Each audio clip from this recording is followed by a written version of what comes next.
Imagine the worst startup pitch in history. The business has strong demand, loyal customers, recurring revenue, local market control, and very low paperwork. The problem?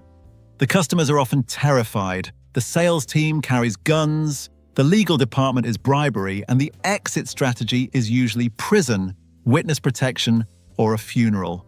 Because if you strip away the suits, the cigars, and the movie image, a mafia family was basically a criminal business.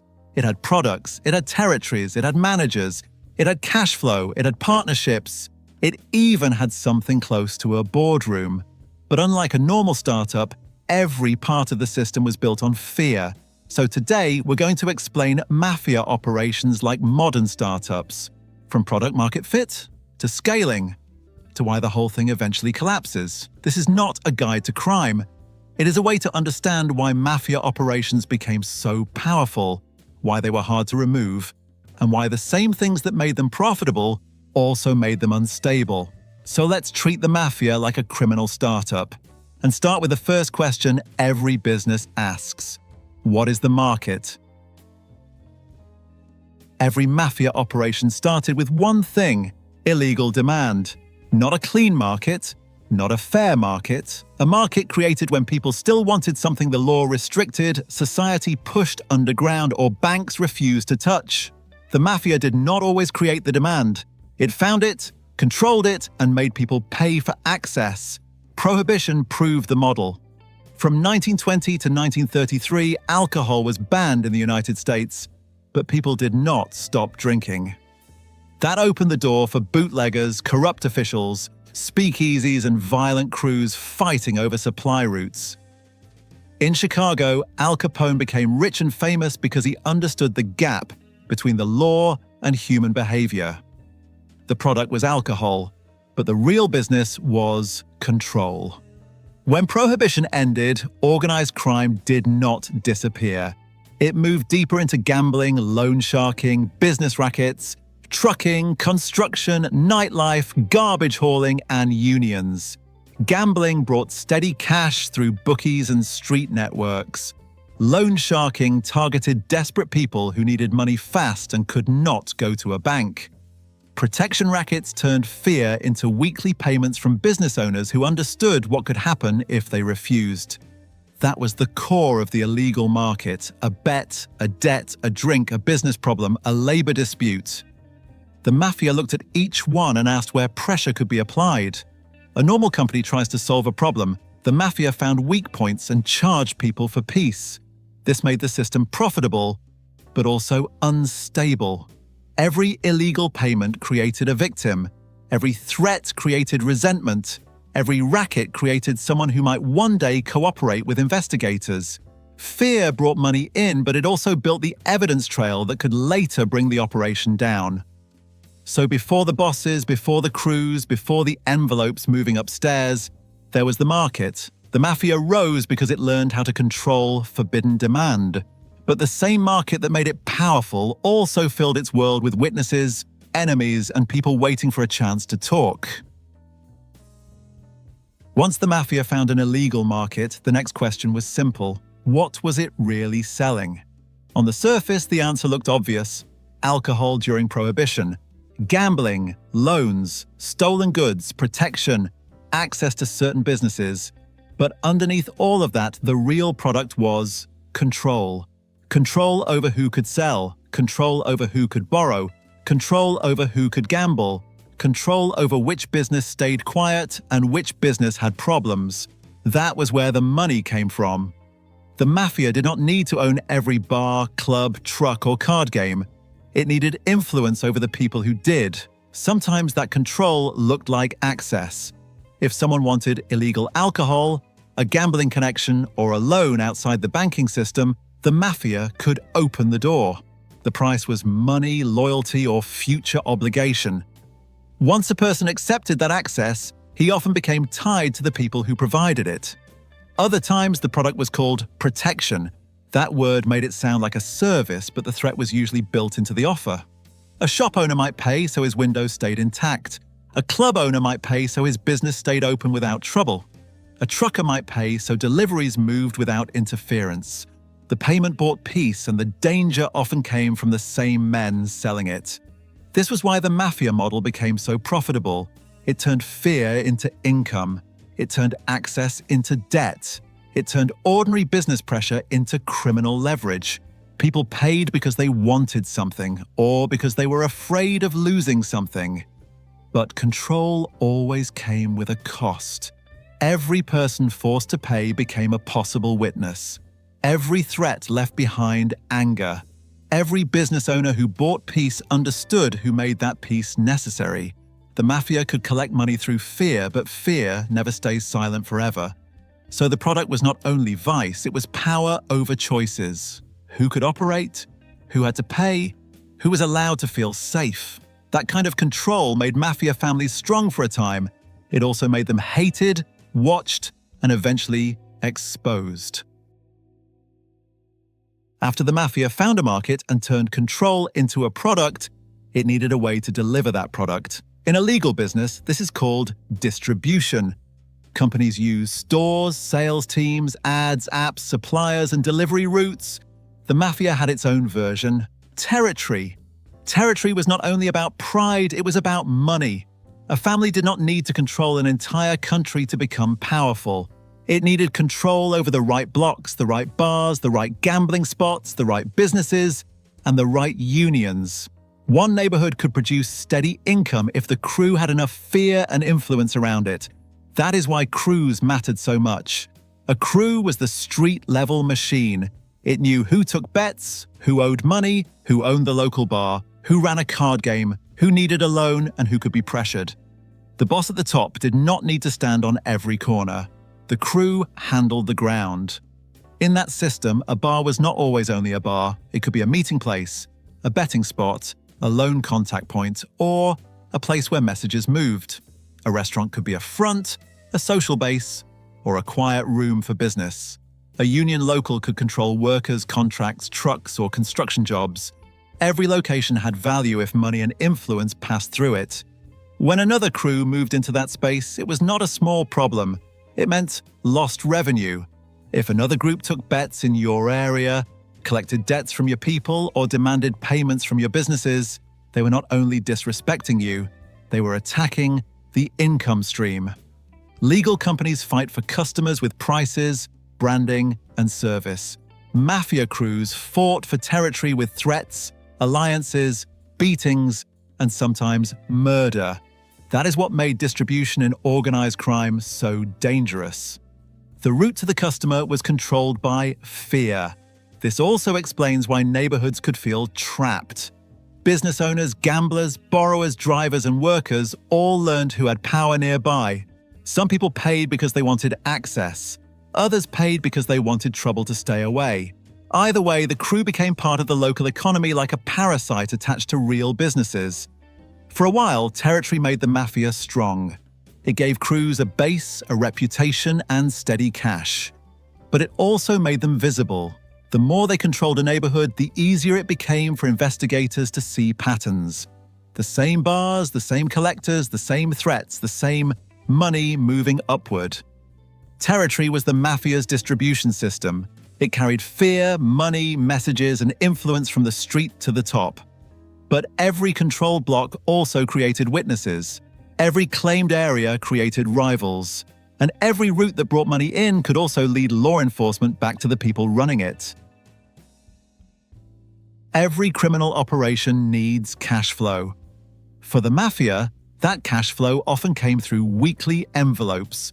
Money moved from the street to the crew, from the crew to the captain, and from the captain toward the administration. It was not random, it was a system built to keep pressure moving downward and money moving upward. The sources of that money could be gambling, loan sharking, protection payments, stolen goods, kickbacks, or a cut from a business under mafia influence. A bookie sent up part of the action. A borrower kept paying interest. A shop owner paid for peace. A contractor gave a kickback. Each payment might look small by itself, but repeated every week across many people and rackets, it became serious money. This was the mafia version of recurring revenue. The boss did not need to personally run every card game or collect every debt. The system handled that. Soldiers and associates earned on the street. Capos managed crews. The administration expected envelopes. If the money stayed steady, the machine kept moving. That pressure shaped the whole organization. An earner had to earn. A capo had to produce. A soldier had to show value. If a crew slowed down, questions followed. If someone held back money, that could become a dangerous problem. Greed was not a side effect in this world, it was part of the engine. The same cash flow that made the mafia powerful also made it fragile. Every envelope had a source. Every source was a person, a business, a debt, or a crime. That meant every dollar could become evidence. A victim could cooperate, a collector could flip, a bookie could explain the system. An associate could point investigators toward the people above him. So the weekly envelope was more than money. It was proof of loyalty, proof of rank, and proof that the racket was alive. It kept bosses rich and crews under pressure. It also created the trail that prosecutors could follow from the street all the way up the chain.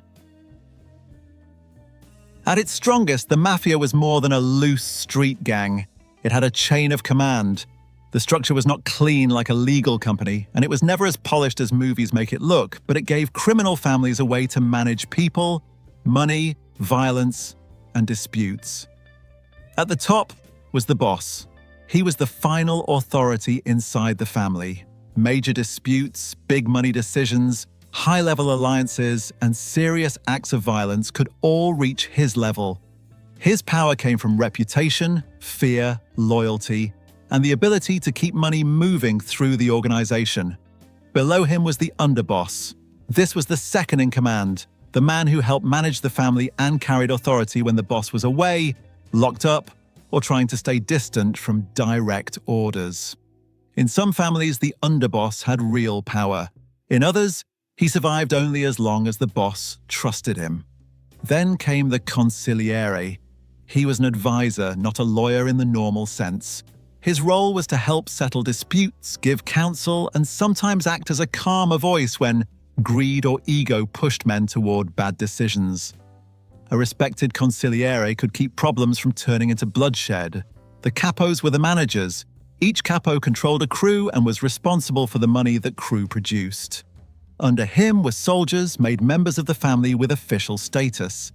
Around them were associates, people who worked with the mafia, earned with the mafia, and depended on the mafia, but had not been formally made. This structure gave the family reach.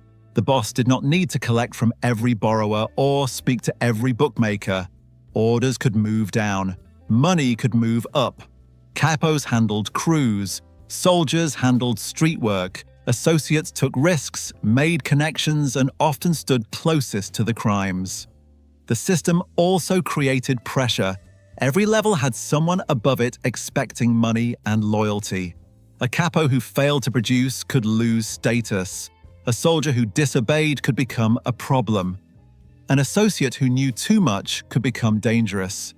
That is the weakness inside the Mafia Org Chart. The hierarchy made the organization efficient, but it also gave investigators a map.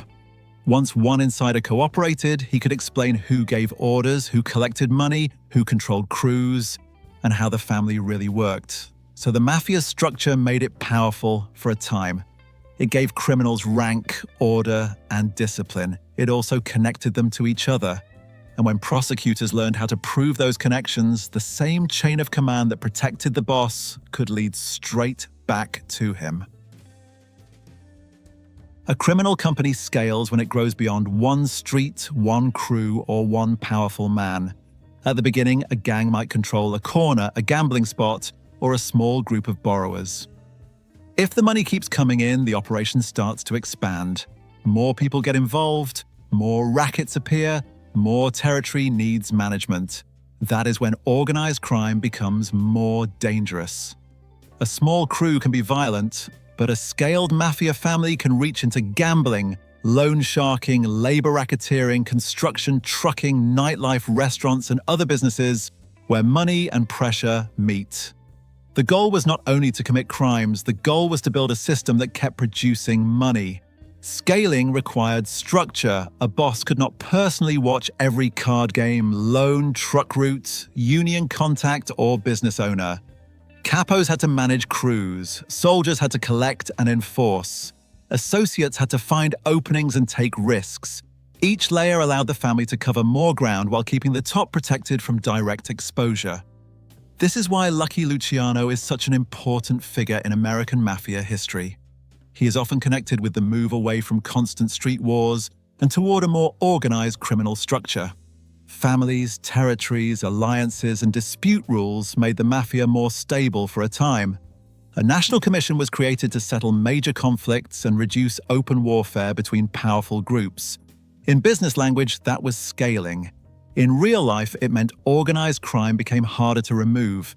A single racket could be shut down while the family still made money somewhere else. If gambling slowed, loans could continue. If one business became risky, another could be used. If one crew came under pressure, another crew could keep earning. The mafia expanded by finding pressure points. Who needed money fast? Who controlled workers? Who influenced contracts? Where did cash move? Which business owner could be scared? Which official could be corrupted? Growth came from answering those questions and placing control wherever profit appeared. That growth also created new problems.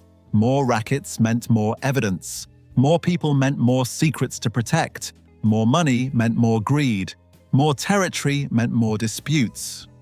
Every new partner, driver, bookmaker, accountant, union contact, or associate became another person who could talk. Scaling made mafia families richer, more organized, and more influential. It also made them easier to map. A small crew could hide inside a neighborhood. A large criminal company left patterns across neighborhoods, industries, businesses, and court cases. The bigger the machine became, the more ways investigators had to understand it. So scaling was never pure strength. It gave the mafia reach, income, and power. It also created the weight that pulled it toward exposure. Growth brought money upward, but it also spread risk outward. And in organized crime, every new connection can become the one that breaks the chain. As mafia operations grew, they could not survive on street rackets alone. They needed cover, they needed contacts, they needed legal businesses, corrupt partners, and people willing to look the other way. This was the gray zone, where crime did not always look like crime from the outside. A restaurant could be a meeting place. A bar could host gambling contacts. A nightclub could move cash and introduce mobsters to politicians, businessmen, and police officers. A trucking company could help control deliveries. A construction firm could connect the family to contracts, unions, and kickbacks. On paper, these places looked legal. In practice, some became tools for criminal influence.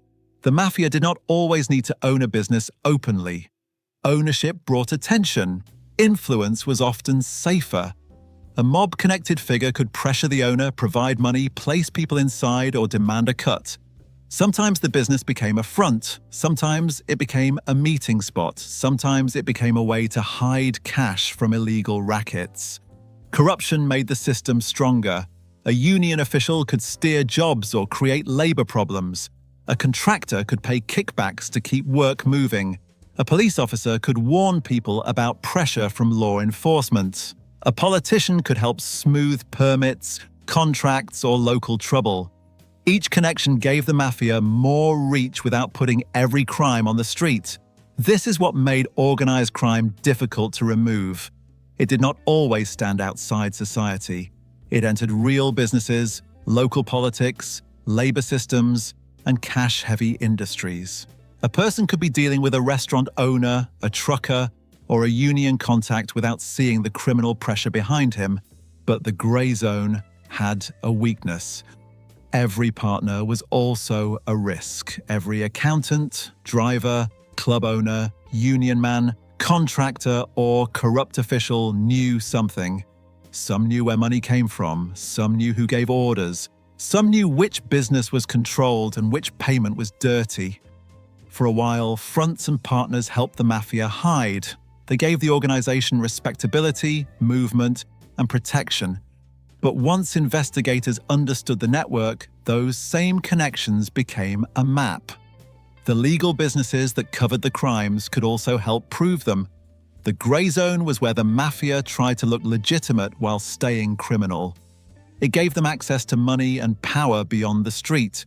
But the more they entered the legal world, the more people they had to trust. And in organized crime, trust is often where the case begins to break. Every criminal company has pressure points. For the Mafia, the biggest pressure came from law enforcement, informants, and eventually RICO. For years, Mafia families survived by keeping crimes separated on the surface.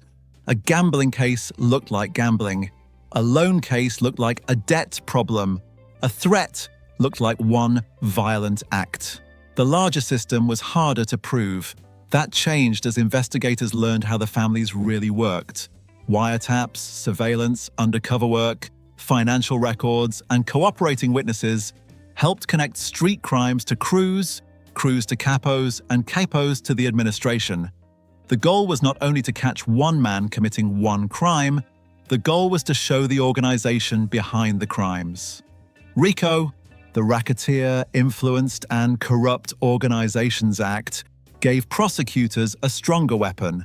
Passed in 1970, it allowed the government to target an ongoing criminal enterprise through a pattern of racketeering activity. That mattered because the Mafia was not built around isolated crimes. It was built around repeated crimes, shared money, hierarchy, and protection. The same structure that made the Mafia efficient now became dangerous for the men inside it. Money moved upward, orders moved downward. Crews had roles, captains had responsibility, bosses benefited from the system. If prosecutors could prove those connections, they could reach higher than the collector on the street. Informants made that possible in a way documents often could not. A wiretap might capture words, but an insider could explain what those words meant. He could identify ranks, meetings, coded language, tribute payments, orders, disputes, and hidden relationships.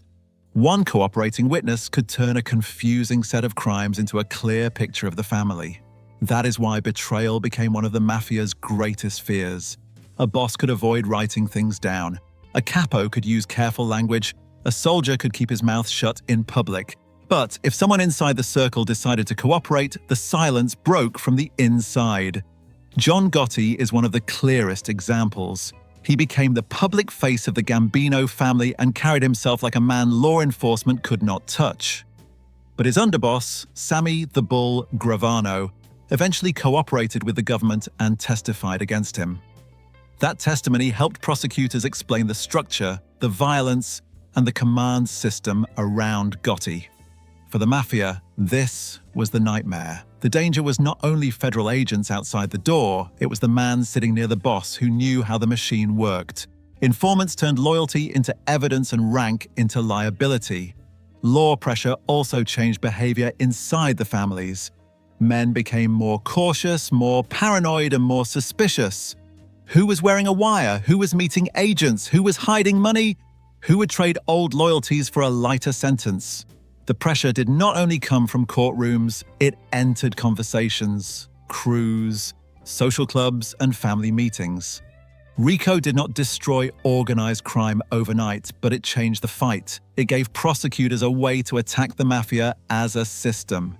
Informants gave that system a voice in court.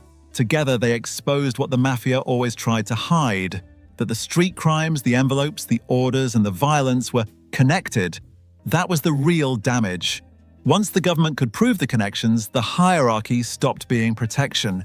It became evidence, and the higher the Mafia climbed, the more dangerous one insider could become. The Mafia model looked strong from the outside because it produced money, fear, and loyalty. It found illegal demand, controlled territory, moved cash through crews, used legal businesses for cover, and kept people in line through reputation. For a time, that system worked.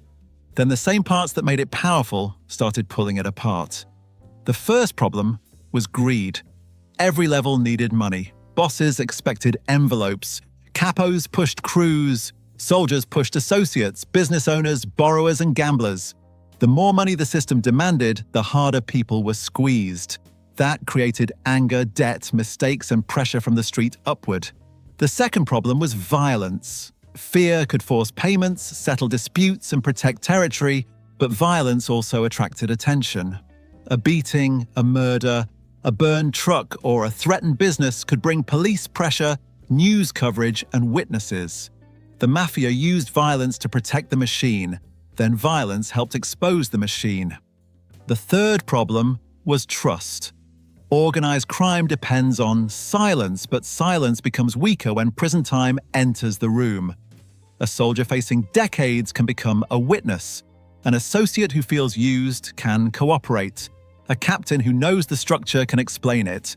Once RICO cases gave prosecutors a way to attack the organization as a system, loyalty became harder to rely on. The fourth problem was visibility. A small crew can hide for a while. A family with gambling networks, union influence, business fronts, loan sharking, and political connections leaves patterns. Investigators can follow meetings, money, phone calls, payments, and relationships. Growth made the mafia richer, but it also made the map clearer.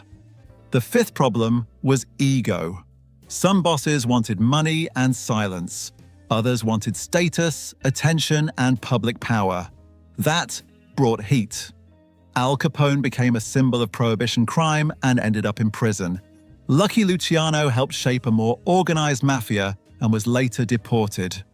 Paul Castellano reached the top of the Gambino family and was killed outside Sparks Steakhouse in Manhattan in 1985.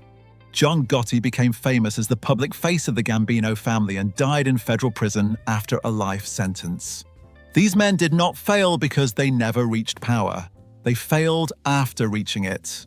That is the lesson inside the mafia model. The higher the organization climbed, the more enemies it created.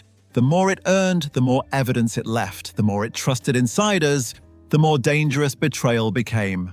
A legal business can grow by building value. The mafia grew by extracting value through fear. That made the money come fast, but it also poisoned the system from the inside. Victims remembered, rivals waited, law enforcement adapted. Insiders calculated their own survival. In the end, the model destroyed itself because it could never escape what powered it. Fear created profit, then fear created witnesses.